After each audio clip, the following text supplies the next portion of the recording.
Sofago was supposed to be Travis Scott's protege, but he got tossed aside after having his career trajectory ruined. To put things into perspective, Sofago burst onto the underground scene in 2020 through multiple EPs and mixtapes, Off the Map being one of the more popular songs. Then with the Lil Tecca-produced Knock Knock, he had all the hype to become the next big star in this bubbling new generation SoundCloud scene. But after signing to Travis Scott's Cactus Jack label in 2021, when Knock Knock blew up on TikTok, accompanied with a Lyrical Lemonade music video, Sofago seemed to stall out. His long-awaited debut album Pink Hearts underwhelmed upon its release in late 2022, commercially and to the fans, and after several years of waiting. So what went wrong, and was it even his fault? In 2021, Sofago announced that he had signed to Cactus Jack, Travis Scott's label and imprint under Epic Records. This was after months of teasing an affiliation and cosigns, alongside a Sofago song being performed at Travis Scott's daughter Stormi's birthday party. The signing felt like a natural fit, given Sofago's similar yet innovative music style and aesthetic fit. The deal with Cactus Jack, but more importantly the supposed cosign from superstar Travis Scott, was the sign that Sofago was set to break out from the underground and enter the rap mainstream. With Travis's star power and industry connections behind him, his ceiling seemed limitless.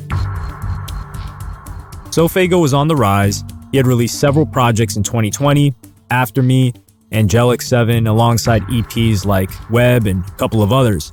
And this trail created a ton of momentum, so his fans were anticipating some new music.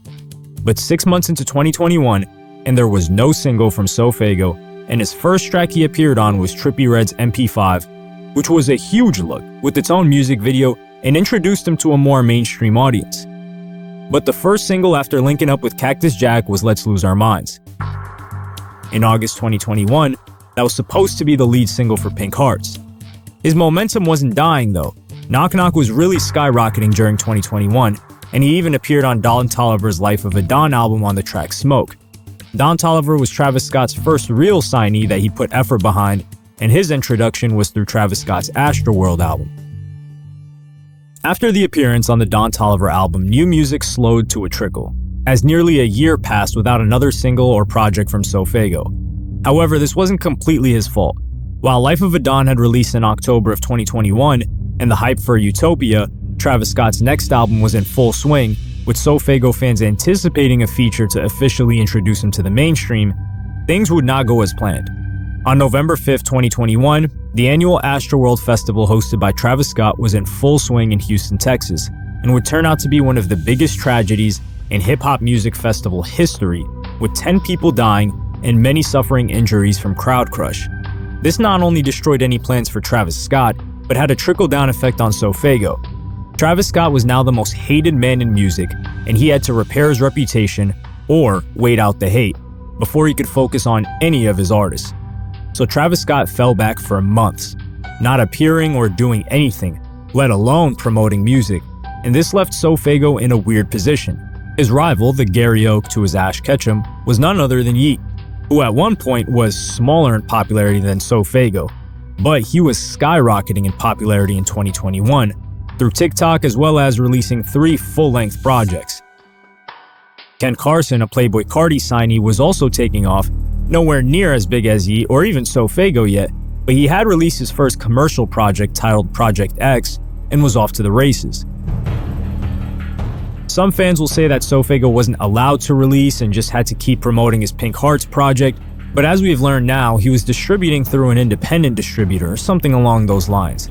He wasn't directly signed where Cactus Jack promoted through a major distributor. For instance, Cactus Jack, when they signed Don Toliver, he's also distributed through Atlantic. Same thing for Sheck West, but I believe Sheck West is through Interscope.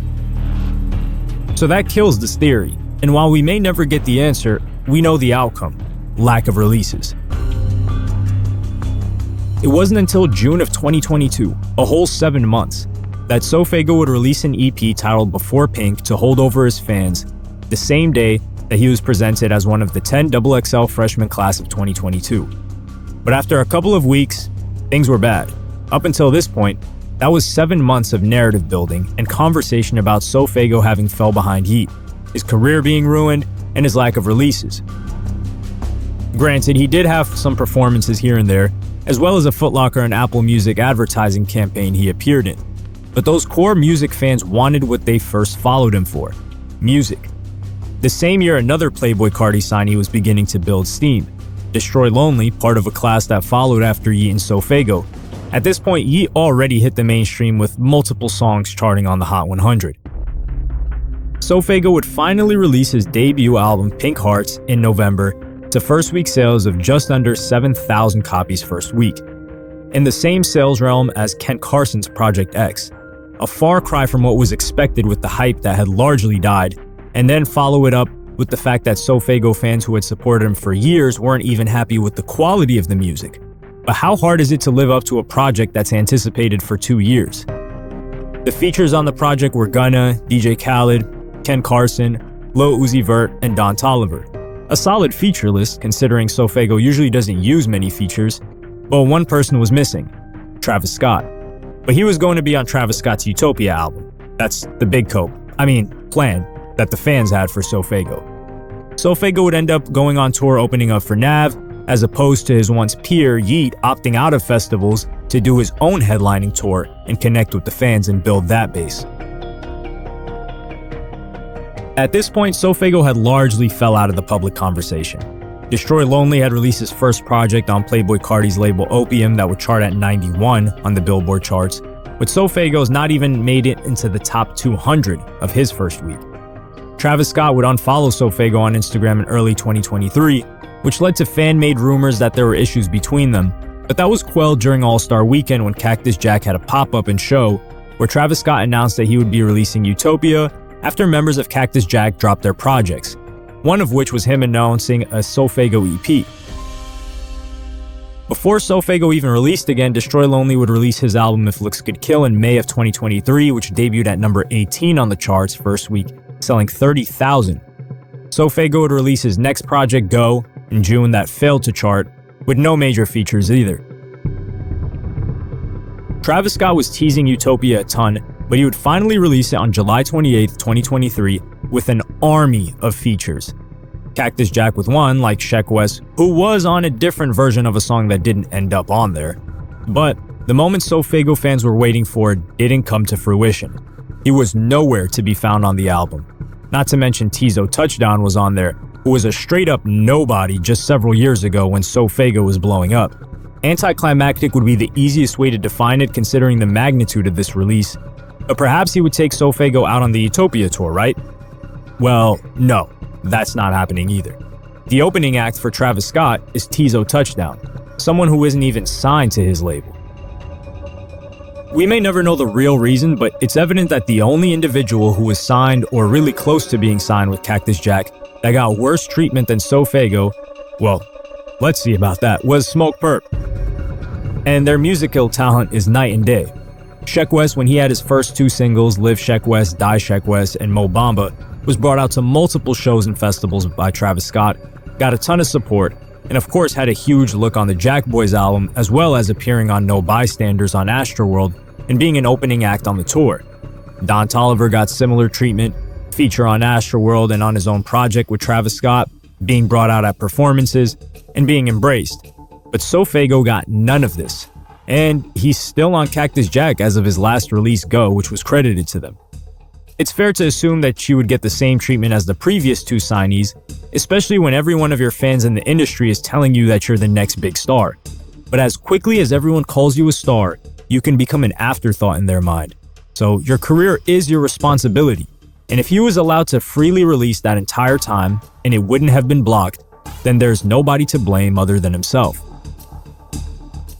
It's been nearly 5 months since Sofego last released music, and in that time the full attention of the fan base that should be completely behind him has been devoted to Yeat, Ken Carson, Destroy Lonely, and hell, even 2 to 3 names of some other acts who are getting more hype than him today.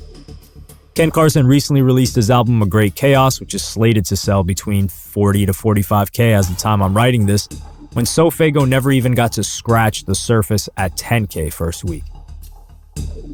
Some people wonder why Sofego hasn't made the effort to do anything to get back lit, and it's clear if there's going to be any help from Travis Scott, he's going to have to get hot himself for it to happen. One of the reasons for this could be Sofego's personality. When asked about how he was in school, He used a now infamous term called, quote, popular loner, referencing that he wouldn't really talk or kick it with people in school, but he stood out with his dreads and dark fashion. Some may say that they probably just thought he was weird, which is one way to look at it, but it also says he didn't want to socialize much with people, and unless you're going to consistently drop music and catch a hit every now and then, for example, when Kodak Black was released from prison, his album flopped and he went back to consistently dropping music, eventually landing a smash hit with Super Gremlin, Sofago has failed to consistently release music or drop a hit, nor has he made the attempt at being seen in popular circles. If you take a look at his social media, he's very inactive and still trying to play the cool and mysterious game of not showing face much, but that only works when there's hype for you, which has been gone for, a year now? It's difficult to put the blame squarely on Travis Scott here. His last two artists both had far higher peaks than Sofago ever had, so we can't entirely call him selfish and not wanting his artists to win. But he was also never in the position where he had 10 people die at his concert and have to fully worry about his entire public image and career potentially being ruined for life, as well as trying to make music that would live up to Astroworld. My belief is that Travis Scott pulled the plug on Sofago before he could fully take him to the next level, and that was due to several reasons. The narrative was very strong about Sofago falling off. Sofago had not caught a single hit on his own since being signed to Travis Scott, and perhaps other behind-the-scenes things like work ethic being involved or other reasons that we don't even know about. Because keep in mind, Smokepurpp was someone who was nearly at the finish line of being signed to Travis Scott, but the plug was pulled on that. But at least even he got a Travis Scott feature. Make sure to subscribe for more.